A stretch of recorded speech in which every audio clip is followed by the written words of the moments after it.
(1812년 3월 12일) 인도의 세람푸르에서 비극적 화재가 발생했습니다.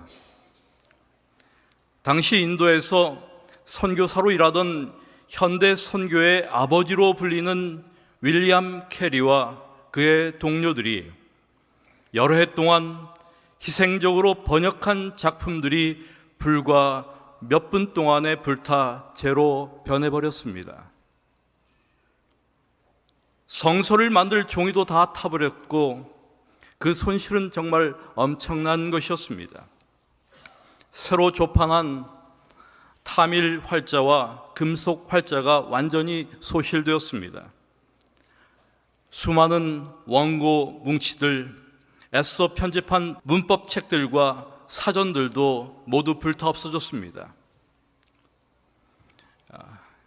윌리엄 캐리는 이렇게 기록했습니다. 인쇄기 외에 아무것도 건진 것이 없습니다. 이것은 우리의 성서 제작이 오랫동안 중단될 막대한 타격입니다. 우리가 1년 12달 열심히 일한다 해도 원상 복구할 수 없을 것입니다. 재산의 피해는 말할 것도 없고 거의 극복하기 어려울 것입니다. 화재로 정말 많은 것들을 잃었습니다.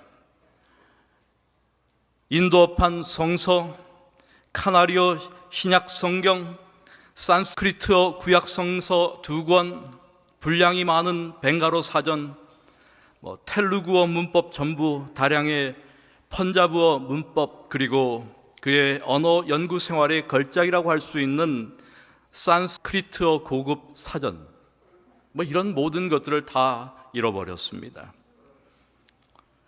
그러나 윌리엄 캐리의 마음속에는 다음과 같은 생각이 떠올랐고 하나님에 대한 어떤 믿음이 생겼습니다. 하나님은 분명히 이런 불행을 통해 선을 이루고 우리의 이익이 되게 하실 것이다. 화재의 열기가 식기도 전에 캐리의 동료 마슈맨은 이렇게 말했다고 합니다.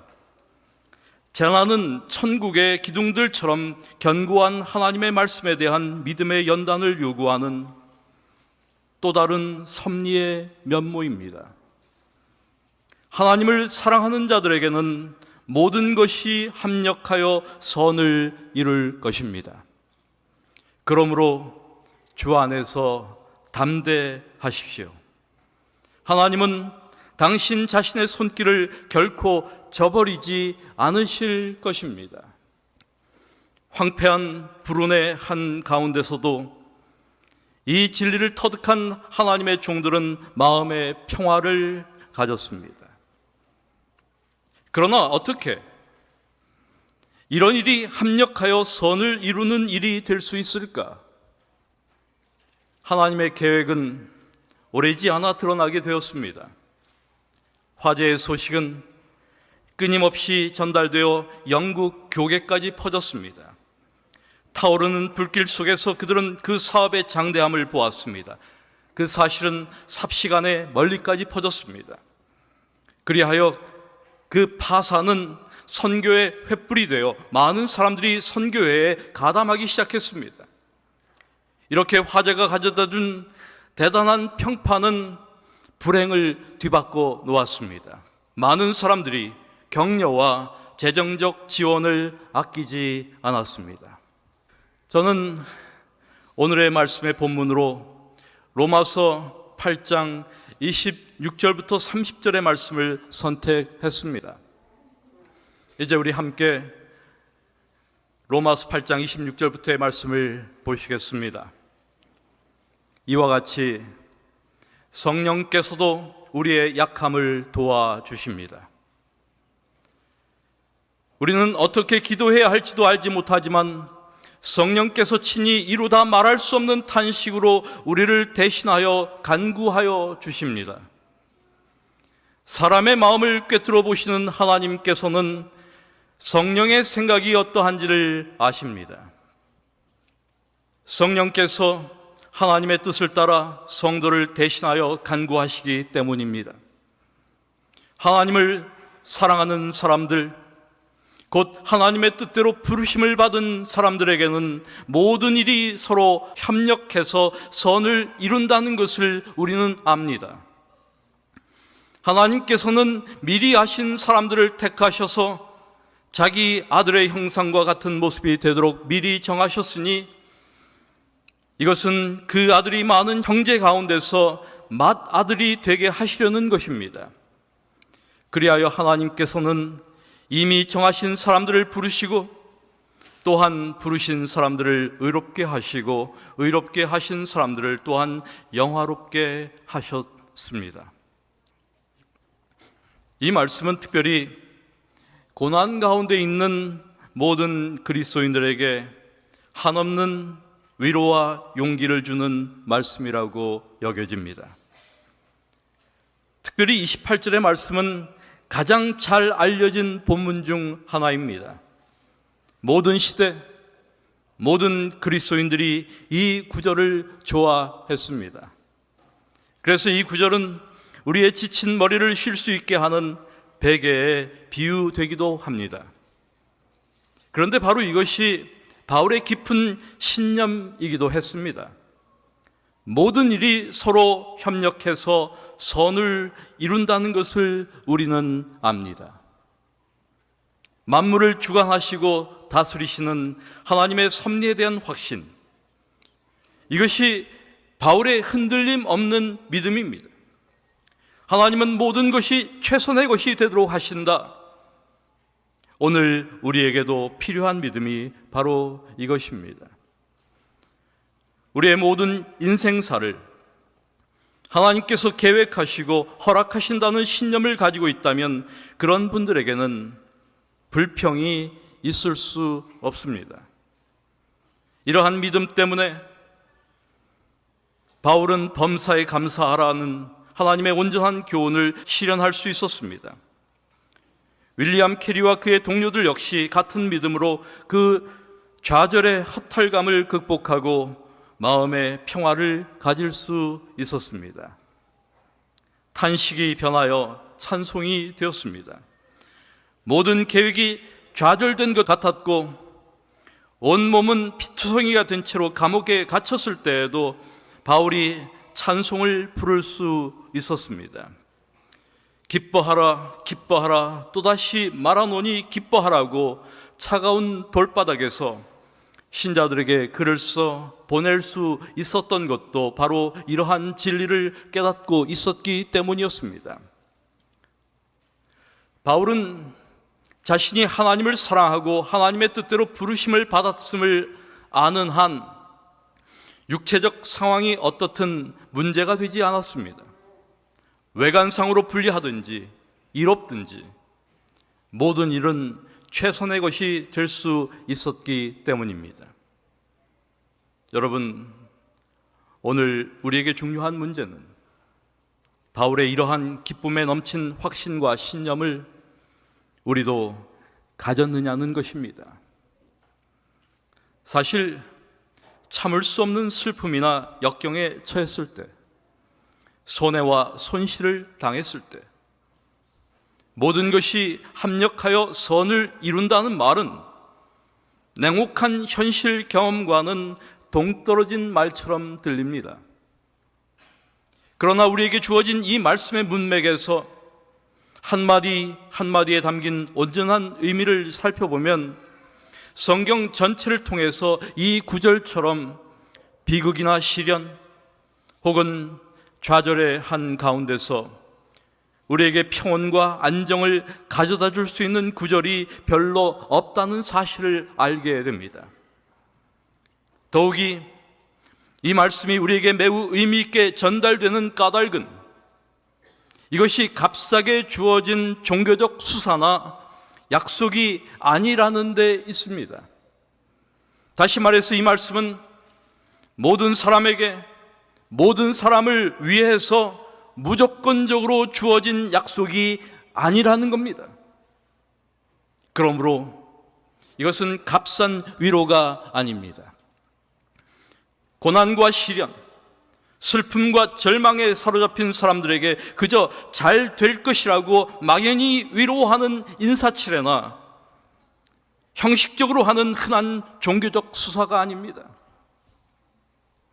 오늘 사도 바울의 이 말씀은 모든 것이 무조건적으로 합력하여 선을 이룬다고 말하지 않습니다. 여기에는 두 가지 사실이 전제되어 있습니다. 첫째는 하나님을 사랑하는 사람들이라는 겁니다. 이것은 하나님을 사랑하는 사람들만이 받을 수 있는 위로이며 누릴 수 있는 안위라는 말입니다. 그렇습니다. 이것이 기본적 전제입니다. 하나님을 사랑하는 사람들, 그렇다면 이들은 누구일까? 여러분, 하나님을 사랑하는 자들이란 하나님께서 자기의 아들을 아끼지 아니하신 사실을 아는 사람들입니다.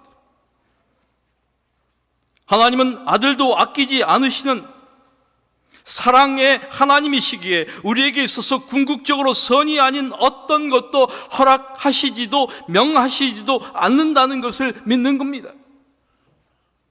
하나님에 대한 그들의 사랑은 하나님이 먼저 그들을 사랑하셨다는 것에 대한 표시입니다. 그래서 그들은 마음을 다하고 목숨을 다하고 뜻을 다하고 힘을 다하여 하나님을 사랑합니다. 두 번째는 하나님의 뜻대로 부르심을 입은 자들입니다. 그렇습니다. 이 약속은 하나님의 뜻을 따라 부르심을 받아 자신의 계획을, 자신의 인생을, 자신의 삶의 목표와 방향을 하나님의 계획에 맡긴 사람들을 위한 위로입니다. 이들은 하나님의 주권에 자신을 전적으로 의탁한 사람들입니다.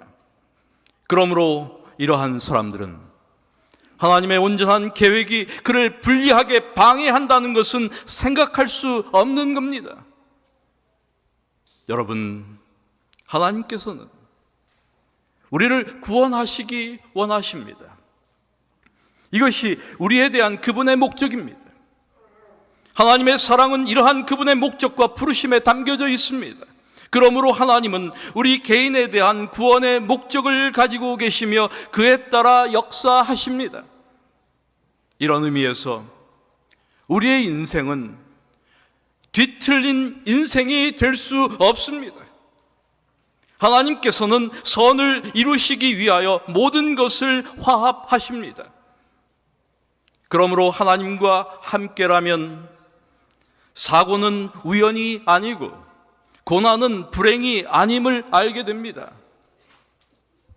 사실 우리의 삶에는 불가피한 질문들이 있습니다. 비극은 좋은 것인가? 병들고 사별하고 좌절에 빠지는 것, 이런 모두가 선한 것일까? 왜 하나님은 우리가 이런 불행을 겪게 하시는가? 오늘 우리는 이러한 질문들에 대하여 어떻게 대답할 것인가? 그리스도인은 이런 모든 일에 대하여 반항적이거나 체념적인 수용의 자세를 보이지 않습니다. 오히려 우리 그리스도인들은 기쁨으로 역경이나 슬픔을 받아들입니다. 이것은 모든 일들이 좋거나 불행하거나 합력하여 최고의 선을 이루고 있음을 알기 때문입니다. 이제 우리는 이 본문의 말씀에서 용기와 위로로 가득한 네 가지 진리를 살펴보기 원합니다. 첫 번째 진리는 하나님의 계획은 은혜로운 것이라는 겁니다. 하나님의 계획은 은혜로운 것이다. 모든 것이 합력하여 선을 이룬다는 이 구절의 가장 중요한 요점은 선이라는 말을 어떻게 이해하느냐에 달려 있습니다. 선. 그것은 좋은 혹은 선한 영어로는 good, 헬라어로는 아가토스, 이런 의미예요. 하나님의 긴 안목의 사랑 속에서 약속된 선은 우리에게 항상 좋고 받아들일 수 있게 보이지 않을지도 모릅니다. 그런데 참으로 하나님의 섭리는 유물론적인 세속의 관점에서 볼 때 때때로 불행하게 보이기도 합니다. 그러나 우리가 기억해야 할 것은 하나님의 선은 영적인 것이라는 겁니다. 그것은 세속적인 것이 아닙니다. 욥의 생애에서 기묘한 하나님의 섭리가 입증되기까지는 여러 해가 걸렸습니다. 사단의 악한 시험에서 비롯된 욥의 고통이었지만 그는 주신 자도 여호와시요 취하신 자도 여호와시오니 여호와의 이름이 찬송을 받을지니이다라고 당당히 자신의 깨달음을 표현합니다. 그의 아내가 하나님을 저주하고 죽으라고 조롱할 때에도 하나님께 대한 신뢰를 잃지 않았습니다. 마침내 계속되는 고난을 통해 욥의 신앙 자세는 충분히 입증되었으며 그는 시련을 딛고 일어났으며 고통으로 찌든 것이 아니라 더욱 유복하게 되었습니다. 사실 우리는 육체적인 편안함에 의해 선을 해석하려는 경향이 있습니다. 질병에 걸리지 않고 우리의 육체가 고통에 찔림을 받지 않는다면 항상 주머니에 돈이 두둑히 있고 은행에 잔고가 많이 있고 좋은 주택에 살고 첨단의 사치품들을 즐긴다면 그리고 호화롭게 차려입고 해변에서 긴 휴가를 즐길 수 있다면 우리는 이런 것들을 선이라고 생각할 것입니다. 마찬가지로 우리는 성공과 선을 동일시하고 혹은 쾌락과 선을 동일시합니다. 여러분, 바울이 말한 선에 대한 개념을 우리가 바로 파악하지 못하면 우리의 마음은 결코 편안하지 못하고 어려운 문제로 더욱 고통을 당하게 될 것입니다. 그렇다면 선의 본질은 무엇일까? 무엇이 좋은 것일까? 바울은 로마서 8장 29절에서 이렇게 말합니다. 하나님께서는 미리 아신 사람들을 택하셔서 자기 아들의 형상과 같은 모습이 되도록 미리 정하셨다.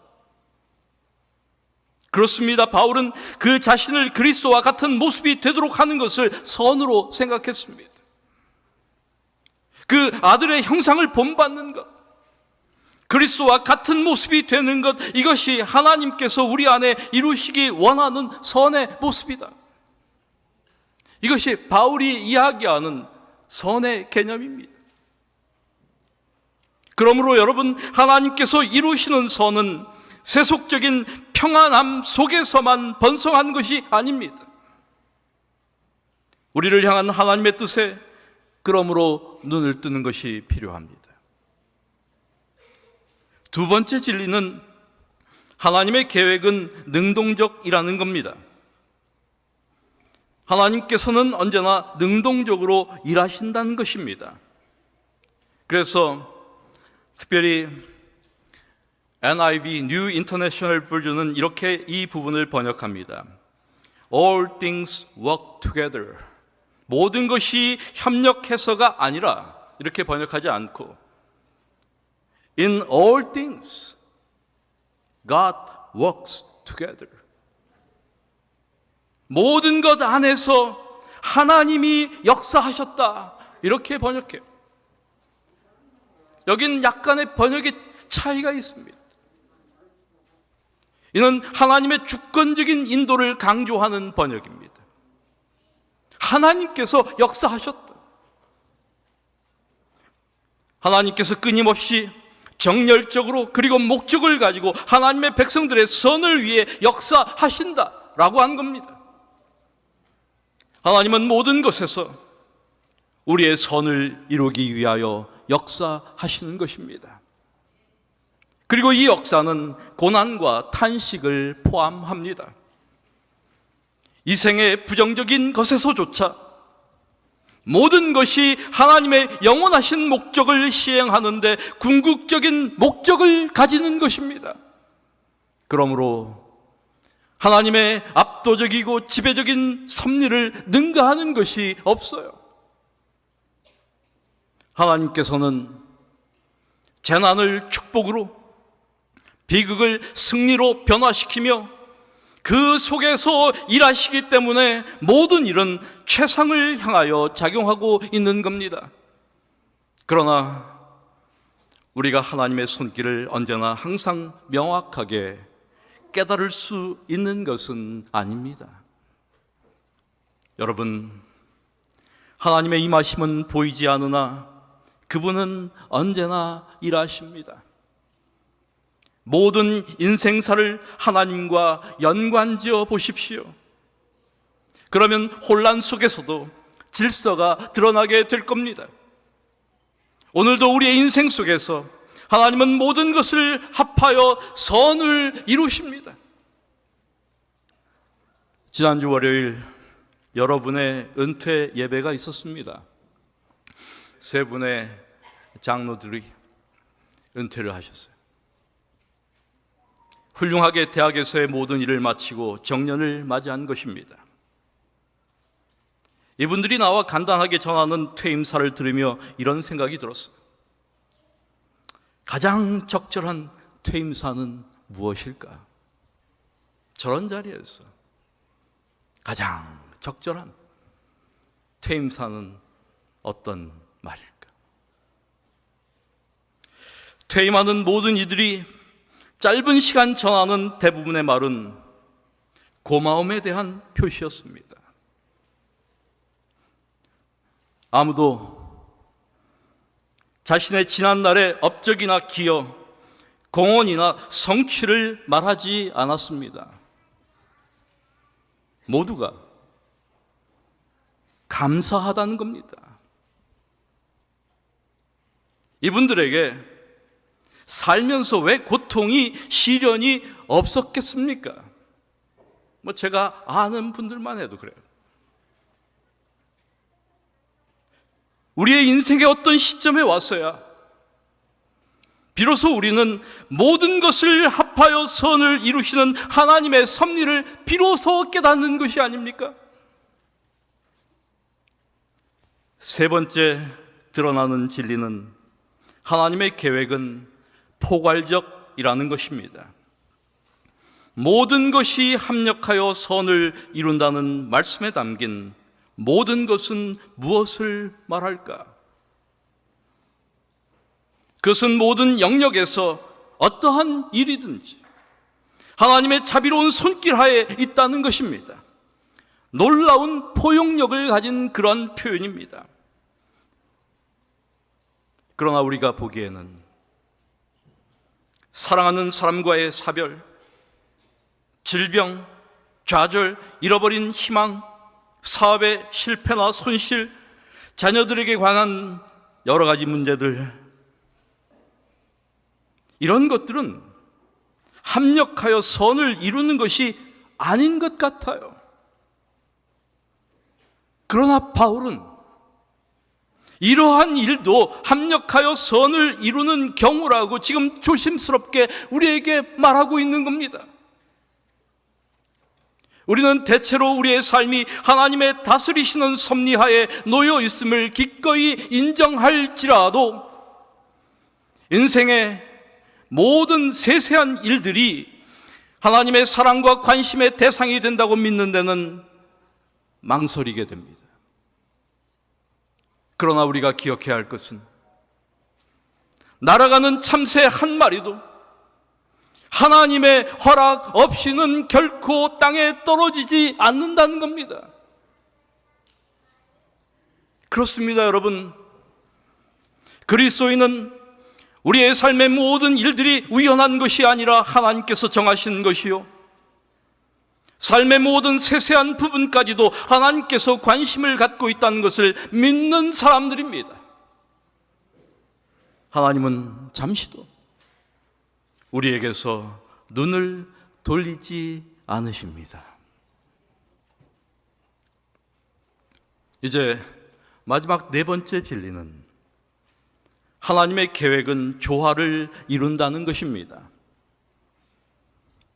따로 떨어진 인생의 경험은 결코 선하게 보이지 않을지 모르나 그 경험들이 함께 뒤섞일 때 그 결과는 완전히 다른 것입니다.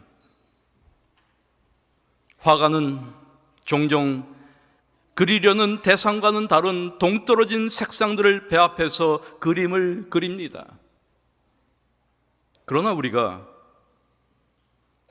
화가가 그림을 마칠 때까지 기다리지 않으면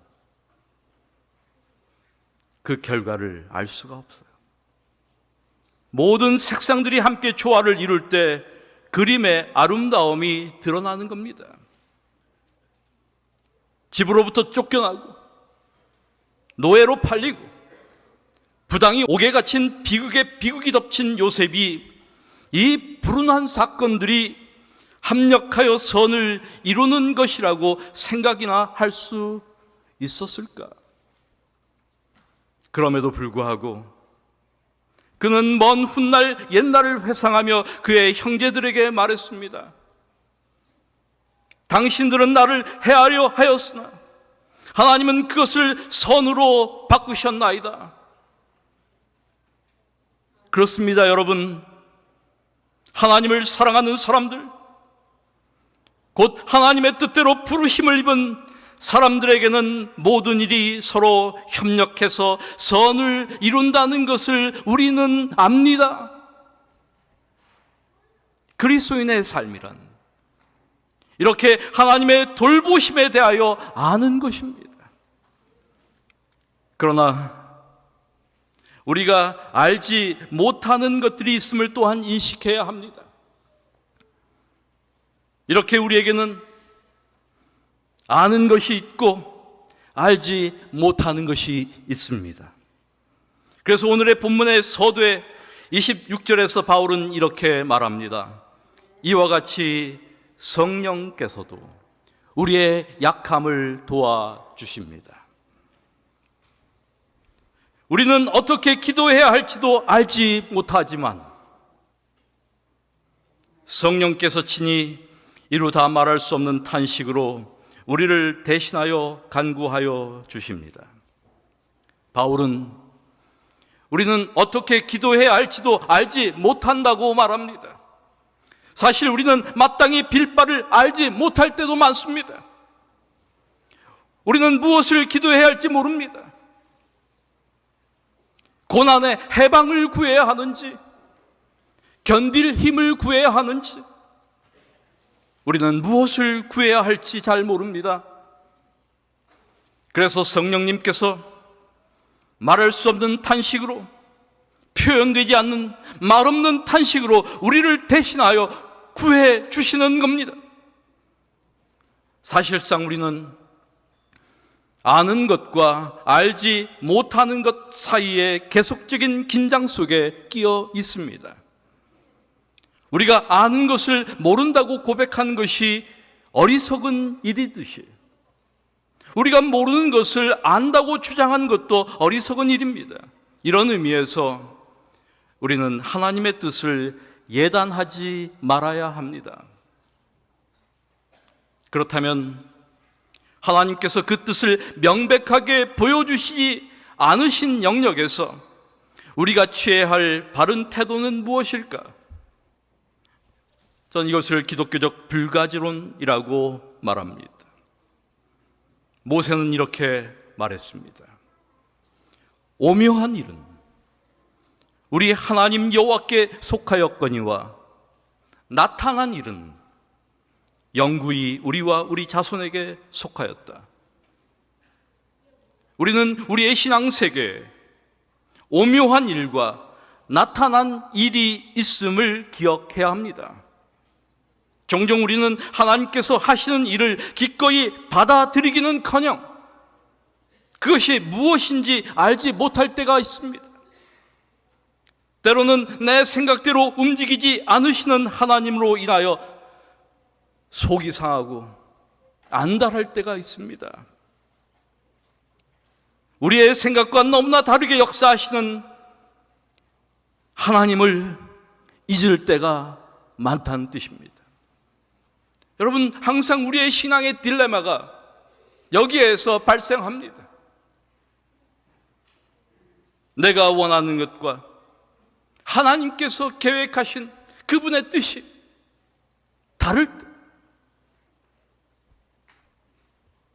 우리는 우리가 섬기는 하나님이 어떤 분인지를 잊는 것입니다. 그래서 선지자 이사야는 이렇게 이야기합니다. 이는 하늘이 땅보다 높음 같이 내 길은 너희의 길보다 높으며 내 생각은 너희의 생각보다 높음이니라. 우리는 이 사실을 잊고 있는 것입니다. 하나님은 우리의 편안함을 위하여 일하지 않으십니다. 그러나 우리가 아는 것은 모든 것에서 우리의 최고의 선을 위해 하나님께서 역사하고 계시는 것을 우리가 아는 겁니다. 어느 조그만 어촌에 작은 배들이 고기잡이를 떠났습니다. 이 어촌에는 고기 잡는 일 외에는 다른 직업이 없었어요. 그런데 고기잡이 나간 배들이 돌아와야 할 시간에 돌아오질 못했습니다. 이 배들이 풍랑을 만난 겁니다. 온 동네 아낙네들과 아이들이 바닷가에 나가서 남편 혹은 아버지가 돌아오기를 빌며 동동 발을 구르며 기다리고 있었습니다.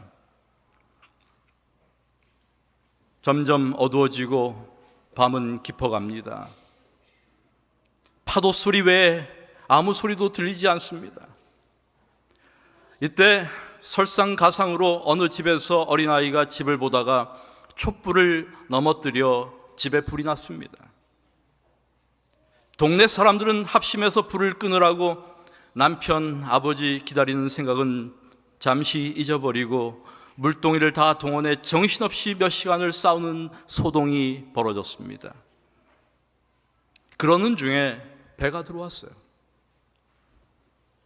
무사히 풍랑을 이기고 돌아온 것입니다. 아침이 밝아왔고 어젯밤의 이야기로 사람들은 지난 밤의 이야기들을 나누느라고 시간 가는 줄을 모릅니다. 불 끄는데 누가 가장 애썼고 풍랑은 또 어땠는지 얼마나 서로가 힘이 들었는지 이런 이야기를 주고받는데 어느 어부가 이렇게 말했습니다. 하나님 감사합니다. 우리는 웬 불인지 몰랐지만 어쨌든 불이 보여서 그것을 바라보고 목표를 정해서 결국 집까지 무사히 돌아오게 되었습니다. 만약 그 집에 불이 나지 않았으면 우리 배는 무사히 돌아오지 못했을 것입니다. 하나님 참 감사합니다. 그리고 두 손을 모았습니다. 여러분, 집 한 채를 무엇으로 바꾸겠습니까? 그러나 그 집이 불에 타는 역사가 있어야만 어부들이 무사히 도착할 수 있음을 아무도 미처 생각할 수 없었습니다. 이것이 합력하여 선을 이룬다는 겁니다. 우리의 인생에는 우리의 모자란 생각으로 이해할 수 없는 일들이 참 많이 있습니다. 잠깐 모른다고 해서 하나님을 원망해서는 안 됩니다. 우리 사랑하는 교우 여러분, 어떤 불행한 경험이라 해도 그것을 올바르게 받아들일 때 선한 결과를 가져올 수 있습니다. 육신적 고통과 약함은 우리로 하여금 우리의 연약함을 느끼게 해주며 난처한 일을 당했을 때는 우리의 지혜의 부족을 깨닫게 해줍니다. 실수와 실패는 우리의 교만을 일깨워 줍니다. 이처럼 이 모든 것을 선이라는 말에 포함시킬 수 있습니다. 하나님은 과거에도 나를 사랑하셨고 오늘도 사랑하고 계십니다. 하나님의 사랑의 뜻에 대해, 그 선하신 인도하심에 대해 결코 의심하지 말아야 합니다. 그 언젠가는 이 모든 일에 있어야, 이 모든 일이 있어야 될 것을 우리가 알게 되고 또한 깨닫게 되고 마침내 하나님께 감사하게 되리라고 믿습니다. 하나님의 은총이 오늘도 우리와 함께 하셔서 우리의 모든 인생의 걸음걸이를 주님께서 친히 인도해 주시기를 기도드리며 말씀을 마칩니다.